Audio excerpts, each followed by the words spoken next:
Thank you so very much for coming back to Sarita Talks. I am just so grateful and thankful that the Lord has been able to give me this platform to profile people that I actually know, people that I've actually met in the struggle, people that are actually out here just like me, rocking and rolling, because it's really not an anomaly. It's really not the exception to the rule. We get out, we are rock stars, we are people just like you, we are other human beings. Give us the respect we deserve. And if we got to earn it, trust and believe we will, because respect is earned, not given. However, a lot of times we don't even get the chance. We don't even get the chance to prove it. But Marissa, I actually know from inside, and I'm going to turn it over to Miss Attebery. But first, you got a huge presence on TikTok, I've noticed. So tell us how to get a hold of you, and then we're going to talk a little bit about you. Well, I mean, to get a hold of me, I do have a TikTok. I think it's like Rizzo 417. I'm not Yeah. active on it a whole lot because I work so much. I'm doing other things, but when I have Yeah. downtime, I try to do recovery videos, things about That's what recovery, I love. so things in Yeah. that genre right So there. I definitely want people to start following Rizzo, because Rizzo's going to start a podcast. Rizzo's going to start a program. Rizzo's got all sorts of excellent things that she's going to do. But, Marissa Attebery's what her, but while we were inside, we called her Rizzo. And it was important for us to, have these connections while we were inside, personal connections, to really get to know people, to really get to, spend time with them on a deeper level. So I met you while we were inside, correct? Correct. All Yeah. right. And we're going to get along to how you've been rocking and rolling, but I really want people to see that, you didn't have to be there a long time to get it together. When did you go to jail and then to prison? Honestly, I went to jail in like October 2020. I was there for like a month, and then I went. Okay. So they was Okay. I had been a problem in society because of my addiction for so long. They were ready to get me there. Fair Yeah. enough. And yeah, so I spent 3 years and been out since September 1st. Absolutely. And let me just expand on that. In, the average person, they're like, that wasn't a lot of time. Let me tell you this, the average person can do a week in jail without losing their mind. So I feel like sometimes when they throw time at people who have addiction, people who don't look like them, that they're like, oh, 3 years, that's not a lot. Would you agree that a lot of people think like that? Absolutely, especially people who got a lot of time under their belt. You know what I mean? So Hmm. Yeah. And I also want to know that, sometimes when you hear about, oh my God, they went to jail for this and they only got 10 years. When you say numbers, you really don't think about the brevity, because it only took that little amount. Well, not little, that's a long time in reality, but you completely turned around. absolutely, absolutely. Yeah. And honestly, before I went to prison, I was clean for about a year. I was walking probation, and Hmm. something happened and it threw me back into my cycle of addiction. I got new charges, which put me in prison. So my Yeah. mind was pretty well already there, so it made it easy. Um, Staying away from the things that could easily get you caught up and make your time hard. You know what I Yeah. mean? So Yeah. I was already there mentally, and it was getting Yeah. there. And you just need to sit down and really get it together. Is that what I'm Yeah, getting from that? yeah, Okay. And listen, I like that too, because you mentioned addiction, and I don't have any problem saying I did every drug known to man except for, peyote. I never got to go on a spirit quest, I wasn't getting down like that, but I was getting down. And people don't realize that addiction is a disease. And it's like in another country, if you have cancer, it's the same as fighting addiction. I mean, it's like in this country, it's like, oh, you relapse, you went back out there, get out of here. No, that's a part of recovery. yeah, And when you're addicted, you still love your family, you still love your kids. If you have kids, you still have qualities, but it's that addiction is fueling you. Would you agree? absolutely, absolutely. And I like how you said the idea of it being a disease, and people outside of addiction claim it's not. But to understand it better, a disease is something you get treatment for the rest of your life. Just Right. like Right. mindful of your environment, the people you put around you, the things that you fill your time with, the things you do, you know what I mean? Because every little thing could possibly lead you into another addiction. That's why you have to talk, you know what I mean? Yeah. And you really have to guard your heart. I love it that you're a believer too. You have to guard your heart because the heart is treacherous. And I feel like a lot of times when we fall into drugs, we're looking for something and we think it's fun, but we're actually trying to fill. And this is what I got from Peyton, who came on earlier this week. We're trying to fill a Jesus size hole with things that aren't working for us. So you're out now and you've got an awesome job, but you're also doing some other. Tell us about all these things. You're a rock star, and I love it. Well, let's just say I got out September 1st. And you know how it is with education while you're incarcerated. They go off route. Some people don't have the opportunity. So I had to do my math, finish that out within 30 days. I completed my outpatient treatment, maintained a job, the same job, only one job for almost a year, all my responsibilities. And now I've reached out to the Journey program. Shout out to them. Yeah. That's my Journey to a New Life. Shout out to Journey to a New Life. Yeah, and I went back there and I'm doing the internship for the peer support program. And they're going to help me with my certification with my peer support and everything. So it's going to help me out. So that way you can help people just like us. Absolutely. Right? You already know. And I feel like this. I say it all the time, missionary trip. We were on missionary trips. Sometimes we need to heal, and we don't need to heal out here with all those worldly influences. Now, don't get me wrong. There's all sorts of influences you can find in the penitentiary as well. But I know this, the amount of time that I sat down and in self-reflection, I was trying to get out for the last 8 years of the sentence. But for the first 6, I had to really heal myself. Can you speak to any internal healing that you did while you were there? A part of it hit while I was still in county because it was my dad, his health. Yeah. And really, I lost my dad and I was prepared for him not living much longer, but I promised him I would let him watch me succeed before he left. So that was my drive because I never realized how important time was. You know what I mean?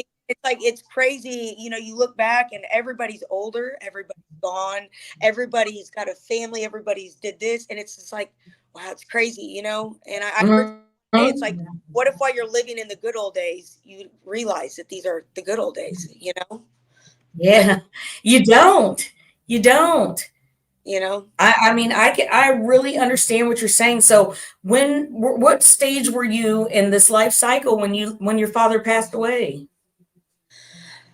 When he passed away, I'm almost 4 years clean. So I was in a position, I feel like that I handled it pretty well. I'm not saying it doesn't hurt, me today, but I'm But he did see you. He did see you making those changes. Yes. I'm just going to piggyback on that because I lost both my dads within the last 10 months, but I feel like, hey, they're with me. And it was first of all, when my biological dad died, everybody was like, Sarita, he was on borrowed time. My dad had been on kidney dialysis for probably 7 years, and he was 78 when he passed. And I really felt like him and my stepfather, who was a lot older than him, who had really been there my whole life. I had 2 dads, that they held on to get for this to happen, for this life.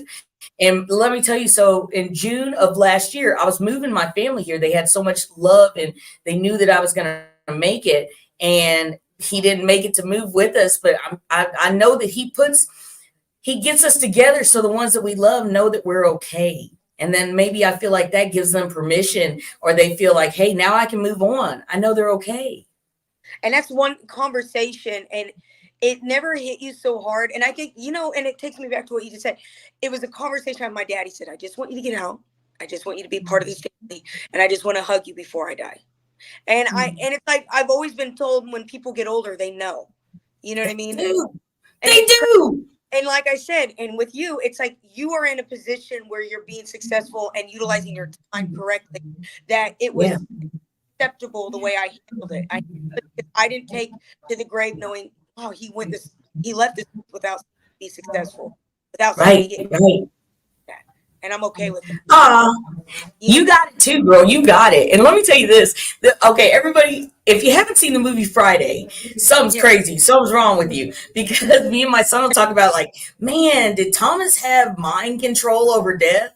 Like, my, got mind control over Debo. But I feel like when they get older, that night he went and he folded up his pants like he always did, and he laid down and passed away. Like, maybe he had mind control over it. But I feel like when these people move on, and they know that, hey, somebody, and another thing, like, I take care of my mom, so at that moment he knew she was taken care of too. So I really like this too, though. You work a full-time job and had this great job, and you work hard, because I've seen you on Facebook, and you're proud of what you do, as you should be. But to take on additional things, that's a service heart. So tell us about peer support specialist for the people who don't know exactly what that means and what it entails. Well, to give a basic rundown of it, peer Mhm. support is somebody that's an advocate in the drug community. Um, Amen. I help facilitate groups, and I come up with ideas of interacting, fun, you could say games and things that will help people with, teaching them about recovery, ideas about things that you deal with, behavior and recovery. And it's just being there for people that, were once where I was at. So, Amen. I feel like that is really a prayer that I had inside, was like, man, God, when I get out, I want to get a job, not want to, I will. If I got to clean toilets, I will. I'm going to get a job. I'm going to be there for my family. And then somehow I'm going to help these people. I'm going to help these people. Did you feel the same way? yeah, yeah. Yeah, because those are our people. Absolutely. Yeah. And it's not just people. I really want to be an advocate for the women in the Missouri prison system. You know what I mean? Wow. And, you see so many lost, broken people. And when you're an empath, just Yeah. some amount of sadness with people. It's just like, it's a heavy burden. So it's just, I Yeah. want that voice for people who can't speak. I Most love definitely. it. I love it. That's why I started the Gone But Not Forgotten series, because after a couple years, they weren't saying my name unless they were my family. Nobody was worried about me. And then as you know, there's people been there 43 years that were innocent, saying it the whole time. Sandy Hemme was my roommate twice. Yeah. Beautiful woman. And when I broke my arm and was really going through it, she was trying to make my bed in her 60s, and Uh, she broke her hip. Yeah, we were doing bad. We're doing bad. We're elderly and disabled in that room. However, the whole time she was my roommate over a decade span twice. So yeah. once she was my roommate, I think in 2020, or excuse me, 2012. And then my roommate later, no, 2020 and 2000, maybe 11. Regardless, she was always, I'm innocent, I'm innocent, I'm innocent. She's been there since 1980. She just got free. There's a guy there trying to get out too. So when you go, I feel like this. Before you went to prison, did you ever feel like there were things like that going on? No, no. Absolutely not. Yeah, Absolutely not. You watch some stuff on Dateline, and you're like, ooh, I think she's innocent, because you're watching it on TV. yeah, yeah. It doesn't have the same impact. Mm-mm. It's the whole thing is just different. It's raw. It is. It is in the medical system. You know what? There was a song way back in the day by Public Enemy, and it was like, "Get up and get down. 911 is a joke in your town." And that's basically what it was. Like, you hated going to medical. Like, I did a lot of hard time. Like, I got a paper when I got to prison that said I wasn't eligible for parole for a decade. Like, I got in August of 2010. I wasn't eligible till September of 2020. So I had hard times. Let me tell you, when I broke my arm, and it was in 2020, and I was leaving in 2 years, it was the worst time of my life. Because first of all, we hate medical. Can you speak to how much we hate medical? We hate medical. It's horrible. Yes, it's Yeah, terrible. It's terrible. It's like these people will basically tell you, like, well, and you get in trouble if you self-declare, but yet when you fill out a medical form to be seen, it's so many months out that yeah. you almost have to self-declare, but then you're wrong for self-declaring. Then Yeah, explain self-declare to the audience. well, a self-declare, I guess, make it, a Yeah. self-declare is basically a medical emergency. So you need them Uh-huh. doctor or the nurse to you right then and there. So they write so you can go to medical and be seen. So yeah. So when you self-declare, you're in bad shape. You already know that, like, hey, I'm going through something that I feel like might be life-threatening. So when you get there, they know through self-declare, it's like code word for treat them super bad. Yeah, absolutely. Make sure they never do this again. Yeah. So that's an injustice there. Tell me about some of the people that you've left behind that are on your heart, and you really feel like they have a story. Well, I just got married, so definitely my wife, Brittany Holmquist. Yep. Another one, I feel like I really bonded with her on a spiritual level was Jennifer Grayson. Yeah, I love Jennifer Grayson. I do. I forgot about her. And there was just like a few others, but basically those two were the two. Oh, I love her. Tell her I love her if you talk to her. Yes. And you know what? Here's another thing, and I'm not afraid to say it.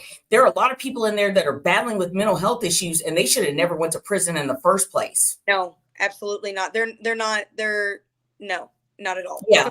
Mental health is a thing. It is a thing. And I really feel like it's so sad because here's another, like Gypsy. And I really feel like, and I don't want to piggyback on anybody else's fame or whatever, but she didn't deserve to be in a prison. And I feel like a lot of people who might be in her circle now are exploiting that. Now, that's just my own personal opinion. And I hate saying people's names on here because it's not about what they got going on. And guess what? I don't need your story to help me promote other people.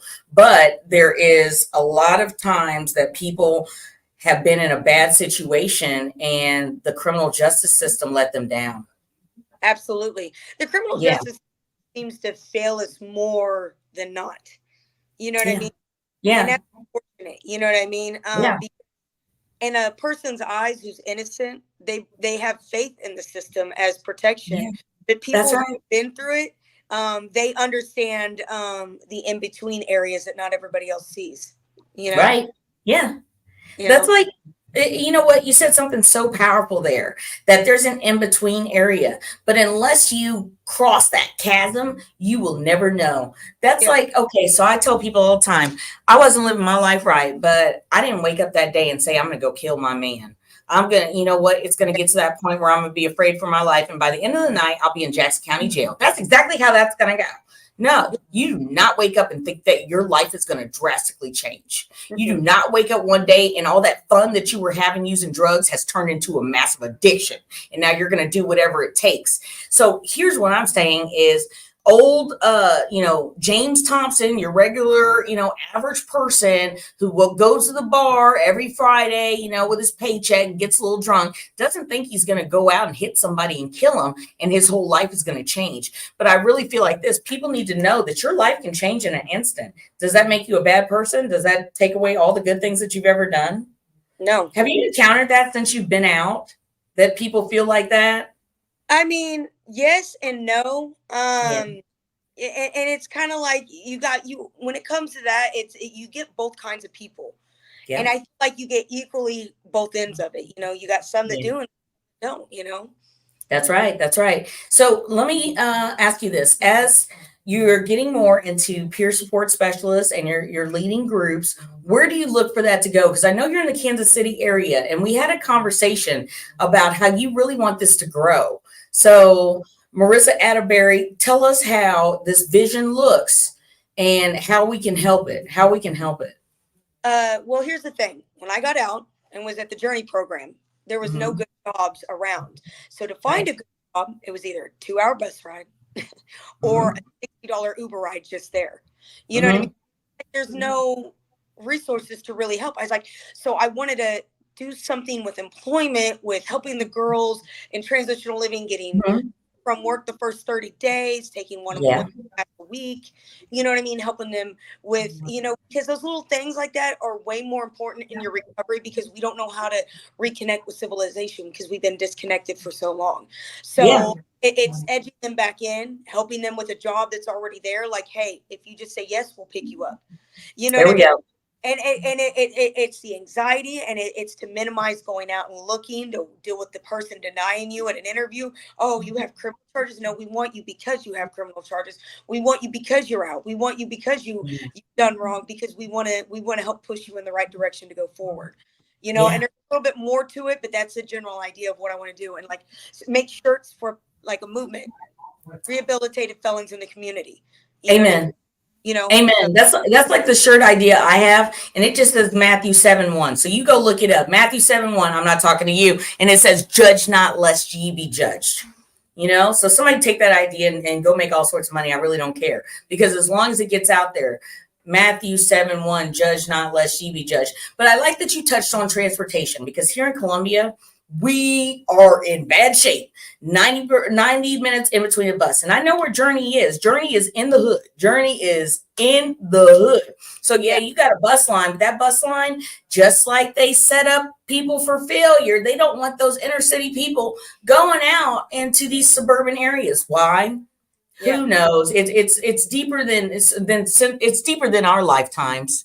I know you're 40, I'm 45, so it's deeper than our lifetime. So transportation is one of the number one barriers besides housing for someone coming out of prison. So for you to know that this is something you want to do, you're already ahead of the game. And let me tell you, so she's in Kansas City working with, and Journey to a New Life is it still run by nuns? Yes. I know Julia Lloyd stepped up and basically is in charge of everything. So she just got promoted and took on that position, which is awesome. You know what I mean? My case, my peer support at the house was Alicia Smith. And I bonded with her, and I stayed close with her, and she's the one who helped kind of get my foot in the door with this peer support program, so I'm grateful. Well, Yeah. And let me tell you, that is a program that I was interested in going to, but I was led in a different direction, because they don't charge you coming straight out of prison. We don't have anything. So that's why it's so important for us to have a job. That's why it's so important to have transportation. That's why it's so important to have a Marissa who's going to tell you, hey, I've been there. Hey, I know what you're going through. So I just so great. I'm super grateful when people, because Marissa reached out to me, iron sharpens iron. Like, I saw her on Facebook and I was like, oh, you're doing it. You're doing it. You're out here because we support each other and we inspire each other. So what I get from this whole conversation is you're looking to inspire. Is that correct? Absolutely. Absolutely. Well, we got, what is it? Rizzo 417 on TikTok. Yeah, and every time I look, except for the other day, you were like, I feel like everybody is slow. And I was like, well, that was referring to politics, because everybody is posting. Oh, I feel like people put square blocks in the circle hole, I said, because their content that's completely out of left field. It's like, if you're going to not like somebody, make sure the dirt that you post is accurate, Okay. Well, listen, I'm so glad you clarified, because I was like, oh, Marissa, who are you hanging out with? It's not helping you have intelligent conversation. You can call me, bruh. Well, on that note, make sure you surround yourself with intelligent conversation. Make sure you find the Marissa in your neighborhood. Make sure you find the person who's willing to uplift you, to inspire you. Thank you so much for coming on. I just want to tell you I appreciate it, and leave us with something. Leave us with a word. Well, in the words of my dad, it's not how far you have to go, it's how far you came. So makes things a little bit. Amen. I'm gonna piggyback on that. You want to go fast, go by yourself, but you want to go far, go